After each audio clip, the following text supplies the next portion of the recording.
주님의 이름으로 은혜와 평강을 기원합니다. 이번 콘텐츠는 경건을 갈망하는 분들이 성경을 정독할 때 사용할 수 있는 도구로 제작되었습니다. 정통신학과 순전한 복음에 충실하여 신뢰하실 수 있습니다. 칼럼니스트는 대한예수교 장로회 합동 측 예당교회 김명재 목사입니다. 저서는 성경과 함께 읽는 성경 1장 칼럼 1권부터 5권이 있습니다. 역대상 1장 성경 칼럼, 요절 1절 4절, 제목 열왕기와 역대기의 관계, 한 스승에게 배우는 것과 두 스승에게 배우는 것 중에 어떤 것이 좋을까요? 두 스승이 대립하여 가르친다면 혼란이 일어나 분명한 단점입니다. 장점은 두 스승이 서로 좋은 점을 가르쳐서 보완하면 시너지 효과가 일어나는 것입니다. 성경 전체에서 스승에 대한 세 지평의 가르침은 바울의 정리입니다. 많은 스승보다 온전한 사랑과 책임을 상징하는 영적 아버지를 우위에 놓은 것입니다. 고린도전서 4장 15절입니다. 그리스도 안에서 일만 스승이 있으되 아버지는 많지 아니하니 그리스도 예수 안에서 내가 복음으로써 너희를 낳았음이라. 초신자 시절 성경을 읽다가 열왕기와 역대기의 내용이 겹친다는 것을 발견했습니다. 족보도 지루하고 이미 알고 있는 내용이니 역대기는 흘러 읽으며 넘긴 적이 있었습니다. 여기서 중요한 분류를 확인해야 하는데 사무엘기도 열왕기에 속합니다. 역대기는 열왕기의 반복으로 읽으면 절대 안 됩니다. 앞에 두 좋은 스승의 장점에 해당되어 큰 유익을 주기 때문입니다. 역대기의 72역 제목 파랄레이포메나는 간과한 일들이란 뜻이며 빠뜨린 내용을 보충한 것임을 강조합니다. 열왕기의 내용을 보충할 뿐 아니라 후대에 전하는 진전된 메시지가 있다는 뜻입니다. 열왕기의 마지막 기사는 여호야긴의 왕위 회복이었습니다. 역대기는 고레스 칙령으로 마감되는데 이는 열왕기의 기록 연대보다 몇십 년 후의 사건입니다. 역대하 36장 23절입니다. 바사왕 고레스가 이같이 말하노니 하늘의 신 여호와께서 세상 만국을 내게 주셨고 나에게 명령하여 유다 예루살렘에 성전을 건축하라 하셨나니 너희 중에 그의 백성된 자는 다 올라갈지어다 너희 하나님 여호와께서 함께 하시기를 원하노라 하였더라. 역대기 기자는 포로 생활의 뼈저린 경험을 사용하여 귀환 이후에 백성에게 하나님과의 온전한 관계를 촉구합니다. 열왕기가 선지자적 관점의 기술이었다면 역대기는 제사장적 시각의 기록이라는 특징이 있습니다. 이는 율법 기준의 정죄보다 긍휼의 시각을 가지고 저작했다는 뜻입니다. 바벨론 포로 생활에서 귀환한 이스라엘 백성들의 혼란은 당연합니다. 신정체제의 재정비와 종교적 중심점을 찾아야 하는 것입니다. 역대상 1장부터 9장까지 족보로 채워진 것은 언약 백성의 정통성을 세우기 위해서입니다. 이 언약의 족보는 실패한 인간 왕에게서 장차 도래할 메시아로 초점을 맞추게 하려는 의도가 있습니다.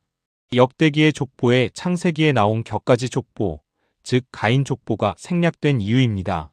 1절에 아담, 셋, 에노스라는 족보에 가인과 아벨이 빠진 것은 이 족보가 구속사에 근거하고 있음을 증거합니다.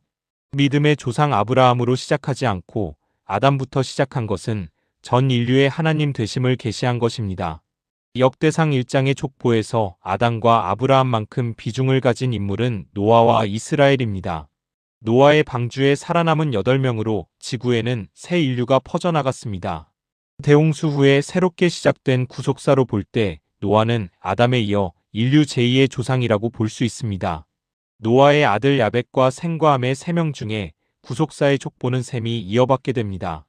족장시대에서 민족국가로의 기초를 놓은 차자 야곱은 구원의 계보는 행위가 아닌 선택에 의한 것임을 확인합니다. 로마서 9장 11절부터 13절입니다. 그 자식들이 아직 나지도 아니하고 무슨 선이나 악을 행하지 아니한 때에 택하심을 따라 되는 하나님의 뜻이 행위로 말미암지 않고 오직 부르시는 이로 말미암아 서게 하려 하사 리브가에게 이르시되 큰 자가 어린 자를 섬기리라 하셨나니 기록된 바 내가 야곱은 사랑하고 에서는 미워하였다 하신과 같으니라. 군데군데 박혀있는 니므롯, 가나안, 이스마엘, 에서의 이름은 유기된 계열이 있음을 알려줍니다. 구원의 생명책에 내가 농명되어 있는 은혜를 어찌 감사해야 할까요? 빌립보서 4장 3절입니다. 또 참으로 나와 멍에를 같이 한 내게 구하노니 복음에 나와 함께 힘쓰던 저 여인들을 돕고 또한 글레멘드와 그 외에 나의 동역자들을 도우라. 그 이름들이 생명책에 있느니라. 아멘.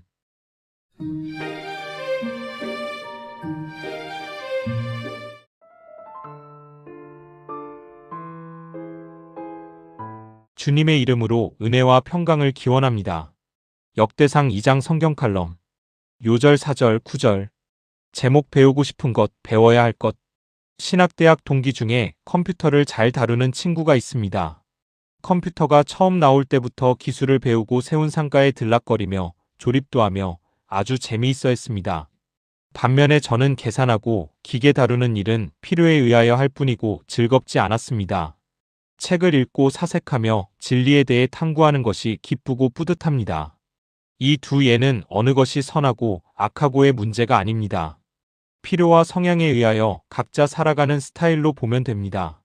우리는 성경을 정독 묵상하면서 배우고 싶은 것보다 성경이 가르치는 것을 배워야 합니다. 내가 배우고 싶은 것과 배워야 할 것이 같으면 최상입니다.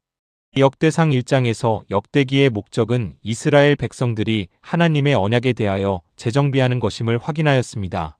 이교 문화와 풍습에 젖어 나라가 망한 경험은 그 반대인 순수한 여호와 신앙만을 소망하게 하였습니다.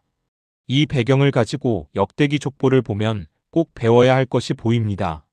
역대기는 유다 지파를 중심으로 한 남유다의 이야기입니다. 열왕기는 북이스라엘의 기사를 병행하였지만 역대기는 남유다만을 중심으로 기록합니다. 선택받은 구원의 백성들에 대한 하나님의 간섭이므로 족보도 편향되어 기록됩니다. 이 편향은 택한 족속과 인물의 허물을 덮어주고 영웅화하는 것이 아닙니다. 오히려 평범하고 못나고 약하고 강교하기까지 한 택자들의 실상을 낱낱이 까발리고 있습니다. 역대상 2장은 이스라엘의 12아들 중에 유다의 가계에 집중되어 있습니다. 육적 장자인 르우벤도 아니고 실세 장자인 요셉도 아닌 이유가 궁금합니다. 특이한 것은 이름도 낯선 헤스론의 가계를 9절부터 55절까지 기록한 점입니다. 무엇을 가르치려고 하는 것일까요? 헤스론은 유다와 며느리 다말 사이에서 난 베레스의 아들입니다. 역대상 2장 5절입니다. 베레스의 아들은 헤스론과 하물이요. 헤스론이 메시아의 계보에 기록된 마태복음 1장 3절을 보겠습니다. 유다는 다말에게서 베레스와 세라를 낳고 베레스는 헤스론을 낳고 헤스론은 남을 낳고 헤스론은 다윗의 조상이 되고 메시아가 태어날 육적 족보를 잇는 위치에 있습니다. 암담한 이스라엘 백성들에게 메시아의 족보를 소개하면서 하나님의 주권에 의한 구원을 배우게 합니다. 야곱은 허물투성이었으며 유다는 이방 여인을 취한 실수도 하고 며느리와의 불륜으로 대를 이은 자입니다. 하나님의 섭리는 불가해성이지만 우리가 배운 것은 못난 택자에게도 은총을 베푸신다는 사실입니다. 못나도 얼마나 못났는지 완전히 생명을 잃은 지팡이로 비유합니다. 민수기 17장 5절입니다. 내가 택한 자의 지팡이에는 싹이 나리니 이것으로 이스라엘 자손이 너희에게 대하여 원망하는 말을 내 앞에서 그치게 하리라. 죽은 것을 의미하는 지팡이는 성경에서 부활의 상징으로 역전되어 은유합니다. 먼저 소명을 계속 거부하는 모세에게 지팡이를 뱀으로 변하게 하는 이적을 보겠습니다. 이 이적은 하나님이 죽은 자를 살리시는 생명의 주권자 되심을 보여주는 것입니다. 출애굽기 4장 3절부터 4절입니다. 여호와께서 이르시되 그것을 땅에 던지라 하심에 곧 땅에 던지니 그것이 뱀이 된지라. 모세가 뱀 앞에서 피함에 여호와께서 모세에게 이르시되 내 손을 내밀어 그 꼬리를 잡으라. 그가 손을 내밀어 그것을 잡으니 그의 손에서 지팡이가 된지라. 두 번째의 지팡이 사건은 고라 일당의 반역 시에 일어난 아론의 쌍난 지팡이 이적입니다. 하나님의 권위의 출처를 보여주며 이후 법궤에 담겨 부활의 예표로 사용됩니다. 민수기 17장 8절입니다. 이튿날 모세가 증거의 장막에 들어가 본즉 레위 집을 위하여 낸 아론의 지팡이에 움이 돋고 순이 나고 꽃이 피어서 살구 열매가 열렸더라. 세 번째는 영적인 지팡이로 중생전의 모든 사람은 죄와 허물로 죽은 지팡이라는 선포입니다. 에베소서 2장 1절입니다. 그는 허물과 죄로 죽었던 너희를 살리셨도다. 구원 전의 인간의 주소는 생명이 없는 지팡이 같은 지옥이라고 확인합니다. 지팡이에 싹이 난 것 같은 구원의 가치에 놀라지 아니할 수 없습니다. 에베소서 2장 5절부터 6절입니다. 허물로 죽은 우리를 그리스도와 함께 살리셨고 너희는 은혜로 구원을 받은 것이라 또 함께 일으키사 그리스도 예수 안에서 함께 하늘에 앉히시니 완료형으로 이루어진 구원의 결과에 감격하며 찬양을 드립니다.